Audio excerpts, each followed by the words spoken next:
Anong ganap sa mundo ng showbiz?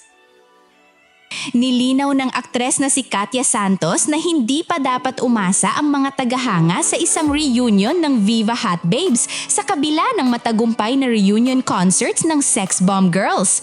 Sa isang social media post, nagpasalamat si Katya sa patuloy na suporta ng fans na matagal nang humihiling ng pagbabalik ng Viva Hot Babes. Gayunman, aminado siyang malabo itong mangyari sa ngayon dahil magkakaiba na ang direksyon at prioridad ng bawat miyembro.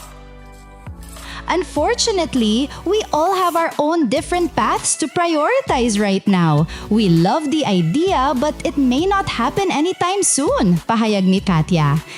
Nilinaw rin niya ang matagal ng maling akala ng ilan tungkol sa grupo. Ayon sa kanya, hindi kailanman ipinakilala ang Viva Hot Babes bilang isang professional dance group. We are actresses and models. We never claimed to be professional dancers and we were never meant to be, paliwanag niya. Dagdag pa niya, ang tunay na hatak ng grupo noon ay ang kanilang personalidad, presence sa screen at mga proyektong pinasok nila sa pelikula, musika at media.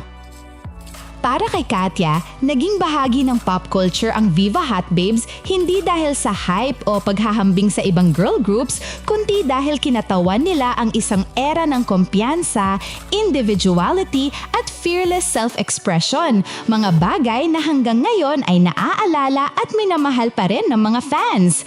Bagamat isinara muna niya ang pinto sa reunion, tiniyak ni Katya na labis ang kanilang pasasalamat sa patuloy na pagmamahal at sa lugar na iniwan ng Viva Hot Babes sa kasaysayan ng lokal na entertainment.